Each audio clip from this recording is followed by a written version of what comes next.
دیکھیں، ایک تو اولاً یہ گزارش ہے کہ جب بھی کسی علمی مجلس میں جلوہ افروز ہونے کی سعادت حاصل ہو، ہمیشہ سیکھنے کی نیت سے تشریف لائیں۔ سیکھنے کا مطلب کیا ہے؟ سیکھنے کا مطلب صرف سن کر اپنی قلبی کیفیات کی تبدیلی نہیں ہے۔ ہم لوگ عموماً ایسی مجالس میں آتے ہیں اور کوشش یہی ہوتی ہے کہ کوئی اچھا سا بیان سننے کو ملے، نعتیں کوئی خوش الحان نعت خواں اچھے انداز سے پڑھے، اور جب ہماری قلبی کیفیات بدلتی ہیں، یا جس کو ہم کہتے ہیں ہمیں مزہ آتا ہے، تو ہم کہتے ہیں کہ آج تو ہمارا آنا وصول ہو گیا، باہر نکل کے کہتے ہیں آج تو مزہ آ گیا۔ اور اگر خدا نہ خواستہ ہمارا قلب کسی کے انداز تقریر کو پسند نہ کرے، کوئی مشہور نامور نعت خواں نہ ہو، تو یہ جملے بھی سماع خراشی کا سبب بن جاتے ہیں، یار آج تو مزہ نہیں آیا۔ یعنی حضور کی محفل میں آنے کے بعد مزہ نہیں آیا، تو اس کا مطلب ہے کہ وہ شخص مزے کے لیے آیا تھا، درجات کی بلندی کے لیے نہیں آیا۔ تو ہمارا مقصد فقط اپنی قلبی کیفیات کی تبدیلی نہیں ہونا چاہیے۔ لیکن جیسے حضرت صاحب نے آخر میں فرمایا کہ علماء کا وجود، اور حضرت صاحب نے بھی ارشاد فرمایا یہ اللہ کی بہت بڑی نعمت ہے، تو ہمیں سیکھنا اس انداز سے چاہیے کہ جو کوئی علمی بات بیان ہو اسے سنیں، سننے کے بعد کان سے سنیں، دل میں اتر جائے، اور اسے پھر محفوظ رکھیں۔ چاہے اگر آپ کا حافظہ اچھا ہے تو حافظے میں، ورنہ اگر آپ کسی علمی محفل میں بیٹھے ہیں اور قلم ڈائری لے آئیں تو کوئی حرج نہیں ہے، اس کو لکھ لیں، یا اگر تھوڑا سا اچھا حافظہ ہے آپ گھر جا کے اس کو لکھ ضرور لیں، پھر اس کو 2 دفعہ 3 دفعہ 4 بار پڑھ کر کوشش کریں کہ آپ اسے بیان بھی کر سکیں، انہیں بند کر کے آپ اسے بیان کرنے کی عادت ڈالیں۔ اگر آپ نے علمی نکات سیکھنے کے بعد ذہن میں محفوظ رکھ کر انہیں بیان کرنے پر بھی ملکہ حاصل کر لیا، یہ ہے سیکھنا، اور یہ آپ کی کامیابی ہے۔ آج ہمارا بچہ گھر میں والد صاحب سے پوچھتا ہے ابا جان ہم 11ویں کیوں مناتے ہیں؟ جمعے کی نماز کے بعد ہاتھ باندھ کر ادب سے اجتماعی طور پہ اردو میں صلاۃ و سلام یا کسی بھی لینگویج میں کیوں پڑھتے ہیں؟ یہ 12ویں کیوں منائی جاتی ہے؟ یا رسول اللہ کیوں کہتے ہیں؟ میرا زندگی کا یہ وسیع تجربہ ہے کہ اکثر والدین جو علماء کی صحبت میں بیٹھنے والے ہیں، کثرت سے جلسے جلوس اٹینڈ کرنے والے ہیں، وہ لاجواب ہو جاتے ہیں، بولتے ہیں بیٹا انشاءاللہ علماء کی محفل میں بیٹھو گے نا خود سیکھ جاؤ گے۔ چلو وہ تو سیکھ جائے گا، تو آپ بھی تو بیٹھے تھے، آپ نے کیا سیکھا؟ اسے مکمل سیٹسفائیڈ کرنا تو آپ کی ذمہ داری تھا۔ اور یہ بھی دیکھا ہے کہ بعض اوقات ڈانٹ دیتے ہیں کس کی صحبت میں بیٹھنے لگے ہو، بڑے سوال کر رہو، ان چیزوں کے بارے میں پوچھتے نہیں ہے بیٹا۔ اس کی وجہ سے اکثر ایسا ہم نے دیکھا کہ جب کوئی شخص قرآن سے یا حدیث سے دلیل دیتا ہے اور فاسد استدلال کر رہا ہوتا ہے، یعنی وہ دلیل اس کے موقف کے مطابق نہیں ہوتی، لیکن ہمیں چونکہ اپنا مسلک مکمل معلوم نہیں، ہم نے اسے سیکھنے کی، سمجھنے کی، ذہن میں محفوظ رکھ کر بیان کی قدرت حاصل کرنے کی زحمت گوارا نہیں کی، تو یہ ون سائڈ دلائل سننے کے بعد ہم سمجھتے ہیں یہ صحیح کہہ رہا ہے اور شاید ہم صحیح نہیں ہیں۔ تذبذب کے عالم میں انسان گرفتار ہو جاتا ہے۔ اور پھر بعض اوقات یہ بھی دیکھا ہے کہ مسلمانوں کی ایک میجورٹی دوسری طرف چلی جاتی ہے، عقیدے بدل لیتی ہے۔ پہلے اتنی کثرت سے آپ کو کسی مقام پہ بد مذہب نظر نہیں آئیں گے جتنے آج نظر آتے ہیں، اور آپ ان کی تاریخ اٹھا کے پڑھ لیجیے، ان میں سے اکثر وہ ہوں گے جو پہلے میلاد بھی مناتے تھے، یا رسول اللہ کہتے تھے، ادب سے صلاۃ و سلام پڑھتے تھے، جب وہ گھر سے نکلتے تھے تو ان کی مائیں کہا کرتی تھی جا تجھے اللہ اس کے رسول کے حوالے کیا۔ لیکن آج ان کا ذہن بدل گیا۔ ذہن بدلنے کی بڑی وجہ یہی ہے کہ رسمی طور پر علمی محفل میں آ کر بیٹھنا، وقتی طور پہ قلب کی تبدیلی یا کیفیت کی تبدیلی کو کافی سمجھنا، اور باہر نکل کے 2 تعریف جملے بیان کرنے کے بعد اس بیان کو بھول جانا، اور پھر نیکسٹ ٹائم جب کسی اور عالم کے سامنے بیٹھے تو خالی ذہن دوبارہ بیٹھ جانا۔ یہ طریقہ کار مناسب نہیں ہے۔ سیکھیے، سمجھیے، ذہن میں محفوظ رکھیے، اور جب تک آپ نے جو سیکھا اسے آپ بیان نہ کر سکیں سمجھے میں نے کچھ نہیں سیکھا۔ دیکھیں میری گزارش ہے یہ، آپ اس چیز کو سمجھیے گا، یہ بہت امپورٹنٹ ہے۔ آنے والی نسلوں کے ایمان کو محفوظ رکھنے کے لیے ہر شخص کو عقیدے کا مبلغ بننا ضروری ہے. اگر نہیں بنیں گے، صرف علماء پر تکیہ کر کے رکھیں گے تو علماء تک آپ کی رسائی، آپ کی نسلوں کی رسائی ہم وقت نہیں ہو سکتی ہے. نتیجہ بگاڑ کی صورت میں ظاہر ہوگا. اللہ نہ کرے آپ کی آنکھوں کے سامنے گھر سے ایک بدمذہب پیدا ہوگا، اللہ نہ کرے، اور آپ جلتے کڑتے رہیں گے اور نتیجہ بہت خراب نکلے گا کہ اس کی نسلیں بدمذہب ہوتے چلے جائیں گے. مثال کے طور پہ میں نعت سن رہا تھا، اس میں دیکھیں 2 ورڈز یوز ہوئے. ایک امی کا لفظ آیا، ایک در یتیم. امی کا معنی کیا ہوتا ہے؟ ہم نبی کو امی کہتے ہیں.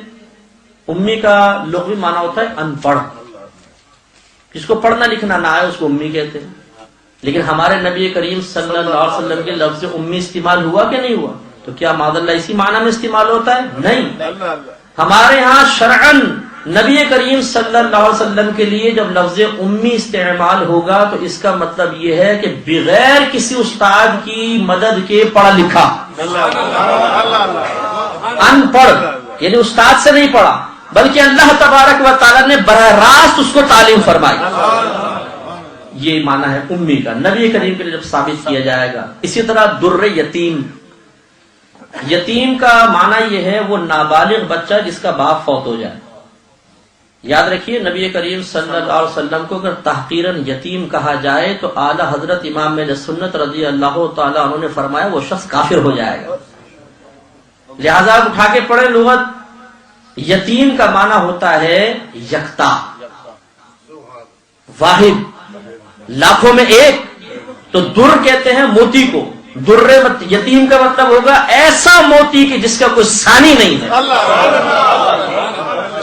تو در یتیم کا مطلب ہرگز یہ نہیں کہ وہ ہم کہتے ہیں کہ یتیم موتی، ان کے والد صاحب بچپن میں فوت ہو گئے تھے اس لیے نبی کریم کو شاید یتیم کہہ رہے ہیں. نہیں، ہم اس معنی کے اعتبار سے کہتے ہیں. تو یہ سیکھنے سے آئے گا. تو لہذا ایک لفظ حضرت نے بیان فرمایا نجم صاحب نے، تو اس میں بدعہ کا لفظ کثرت سے آپ نے یوز فرمایا. میں 2 جملے اس پر بھی عرض کرتا ہوں کہ بدعت کیا چیز ہوتی ہے. لیکن بدعت لفظ ہے یہ بدعن سے نکلا ہے. بدعن کا مطلب یہ ہوتا ہے کہ کسی چیز کو اس طرح بنانا کہ اس سے پہلے اس کا کوئی نمونہ یا مثال موجود نہ ہو. اس کو بدعت اسی لیے کہتے ہیں فعل کو یا عقیدے کو کہ ایسا فعل یا ایسا عقیدہ جس کی مثال پہلے کہیں نہ ملتی ہو. نیا عقیدہ، نیا عمل، نیا فعل، اس کو بدعت کہا جاتا ہے. تو یہ ایک بدعن کا معنی ہوتا ہے لغوی اعتبار سے. اور بدعت جو ہم شرعی اعتبار سے یا اصطلاحی اعتبار سے استعمال کرتے ہیں اس کا مطلب یہ ہوتا ہے کہ وہ عقیدہ، وہ قول، وہ فعل، وہ عمل کہ جو نبی کریم صلی اللہ علیہ وسلم کے دور کے بعد ہوا اسے بدعت کہتے ہیں. جیسے کہ حضرت عمر فاروق رضی اللہ تعالی عنہ نے جب تراویح کی باقاعدہ جماعت قائم فرمائی تو آپ دیر سے تشریف لائے، دیکھا کہ جماعت ہو رہی تھی تو آپ کی زبان اقدس سے جملہ نکلا کہ نعمت البدعۃ ھذہ، یہ کیا ہی اچھی بدعت ہے. معلوم ہوا کہ ہر بدعت بری بھی نہیں ہے. تو نبی کریم کے دور کے بعد چونکہ شروع ہوا اس کو بدعت قرار دیا. اسی طرح سیدہ عائشہ صدیقہ رضی اللہ تعالیٰ عنہ کا فرمان ہے کہ نبی کریم صلی اللہ علیہ وسلم کے بعد جو سب سے پہلی بدعت لوگوں میں ظاہر ہوئی وہ ان کا پیٹ بھر کر کھانا ہے. اس کو بدعت قرار دیا. گویا کہ نبی کریم کے دور کے بعد جو کچھ شروع ہوگا اس کو بدعت کہا جائے گا. عمر فاروق رضی اللہ تعالیٰ عنہ کے قول سے اشارہ مل گیا کہ ہر بدعت بری نہیں ہوتی. جو نیا قول، نیا فعل، نیا عمل، نیا عقیدہ قرآن و حدیث کے خلاف ہوگا وہ برا، اور جو قرآن و حدیث کے خلاف نہ ہو وہ برا نہیں ہوتا. اس کو بدعت حسنہ کہتے ہیں. یہ جو ہم میلاد مناتے ہیں بعض لوگ اس کو بدعت یوں قرار دیتے ہیں کہ آپ یہ بتائیے جس طریقے سے آپ یہ منا رہے ہیں، نعت خوانی اجتماعی طور پہ ہو رہی ہے، بیانات ہو رہے ہیں، مسجدیں سج رہی ہیں، جھنڈیاں لگائی جا رہی ہیں، جلوس نکالے جا رہے ہیں، کیا اس طرح نبی کریم نے کیا تھا؟ کیا ایسا صحابہ کرام نے کیا تھا؟ جواب ہوتا ہے کہ نہیں. تو جب انہوں نے نہیں کیا تو آپ کیوں کر رہے ہیں؟ لہذا یہ بدعت ہوا. تو یہ ایک صریح دھوکہ ہے جس کو آپ کو سمجھنا ہوگا اور اس چیز کو آپ ذہن میں محفوظ رکھیں. پہلی بات تو یہ کہ بدعت وہ چیز ہے کہ جو نبی کریم کے دور کے بعد پیدا ہوئی، یا لغوی معنی کے اعتبار سے ایسی چیز جس کے پہلے کوئی مثال اور نمونہ موجود نہ ہو، جبکہ ہم جو میلاد مصطفیٰ صلی اللہ علیہ وسلم منا رہے ہیں یہ کسی جہت سے بدعت ہو ہی نہیں سکتی ہے۔ وجہ اس کی کیا ہے؟ وجہ یہ ہے کہ دیکھیے، جتنی ہم میلاد کے اندر چیزیں کرتے ہیں، ہم ایک مجموعے کو میلاد کہتے ہیں، مثلا نعت خوانی کرنا، نظم میں یا نثر میں نبی کریم صلی اللہ علیہ وسلم کے فضائل، آپ کے کمالات کا بیان کرنا، آپ کے مناقب بیان کرنا، پیدائش کے واقعات بیان کرنا، جلوس نکالنا اور جھنڈیاں وغیرہ لگانا، لنگر وغیرہ تقسیم کرنا، ان تمام کے مجموعے کو میلاد کہتے ہیں۔ یہ ہم میلاد منا رہے ہیں۔ تو میں اکثر یہ عرض کرتا ہوں کہ پہلے کہ آپ میرے کوشچنز کا جواب دیں کہ بتائیے نمک کھانا جائز ہے کہ نہیں؟ مرچیں، گوشت، چاول، پیاز، ٹماٹر، گرم مسالہ جائز؟ جب ان کو ملا کے بریانی بنا لو تو ناجائز ہو جائے گا؟ جائز رہے گا۔ اسی طریقے سے ہم یہ بات یقیناً تسلیم کرتے ہیں کہ جس طرح اجتماعی اعتبار سے ان افعال کو ہم آج کر رہے ہیں، ایسے اجتماعی طور پہ نبی کریم کے دور میں نہیں تھا، لیکن ان میں سے جس چیز کو اٹھا کر دیکھ لیں گے اس کی مثال آپ کو سرکار کے دور کیا اس سے پہلے بھی آپ کو مل جائے گا۔ جیسا ہزاری صاحب فرما رہے تھے نا کہ ازل سے ہی نبی کریم کی میلاد بیان ہو رہی ہے، آپ کی آمد کے تذکرے ہو رہے ہیں، بالکل صحیح بات۔ اس لیے کہ کلام اللہ کی صفت ہے، جیسے اللہ کی ذات قدیم ہے اس کا کلام بھی قدیم ہے، اور اس کا کلام نبی کریم صلی اللہ علیہ وسلم کی مدح و ثنا اور آمد کے کلمات پر مشتمل ہے، لہذا کہا جا سکتا ہے کہ نبی کریم کا میلاد ازل سے ہی بیان ہو رہا ہے۔ تو یہ تمام چیزیں جو ہیں نبی کریم کے دور میں ثابت، صحابہ کرام کے دور میں ثابت، لہذا میرا اصل موضوع یہ نہیں ہے، میں ضمناً ایک بات آپ کو عرض کر رہا ہوں، تو یہ بدعت نہیں ہے۔ اور یہ بھی یاد رکھیے گا کہ یہ اعتراض ہی غلط ہے کہ کیا نبی کریم نے کیا تھا، کیا صحابہ کرام نے کیا تھا، اگر نہیں کیا تو آپ کیوں کرتے؟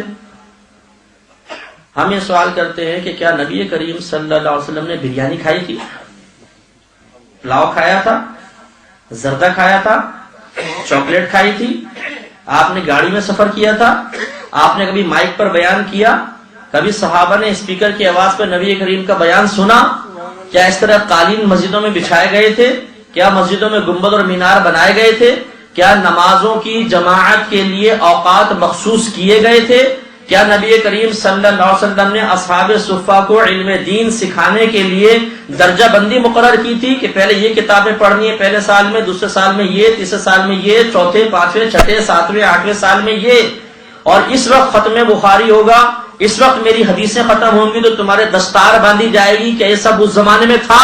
نہیں، اس دور میں ہے۔ جب یہ سب جائز ہے تو صرف میلاد مصطفیٰ ناجائز کیسے ہو سکتا ہے؟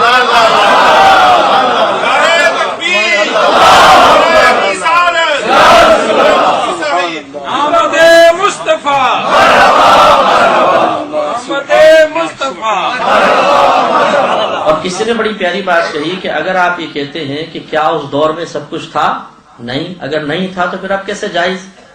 تو پوچھا جائے کہ کیا تم اس دور میں تھے؟ نہیں، تو تمہارا وجود کیسے جائز ہو گیا؟ تم بھی تو اس دور میں پیدا ہوئے ہو نا، تو پھر بعد میں کیوں پیدا ہوئے؟ نبی کریم کے دور میں کیوں نہیں پیدا ہوئے؟ جی بعد میں پیدا ہوئے کوئی بات نہیں، اللہ نے بعد میں پیدا کیا، ٹھیک ہے، تو اللہ تعالیٰ نے اگر بعد کے لوگوں کو اپنے حبیب کا میلاد منانے کا نیا طریقہ الہام فرما دیا جو پرانے سے تعلق رکھنے والا ہے، تو اس میں کون سے اعتراض کی بات؟ کون سی ایسی چیز ہے جس میں تبدیلی نہیں ہوئی؟ شادی کے معاملات دیکھ لیں، بزنس کے معاملات دیکھ لیں، ایک دوسرے سے میل جول کے معاملات دیکھ لیں، مبارکباد کے معاملات دیکھ لیں، تعلیم کے معاملات دیکھ لیں، سب تبدیل ہو گئے ہیں۔ جب سب تبدیلی کے باوجود آپ یہ کہتے ہیں کہ جب تک دائرۂ شریعت میں ہے جائز ہے، تو جب تک میلاد مصطفیٰ کسی بھی انداز سے منایا جائے، جب تک دائرۂ شریعت میں رہے گا، اس کے جواز پر کوئی کلام نہیں ہو سکتا، بالکل جائز اور حق ہے۔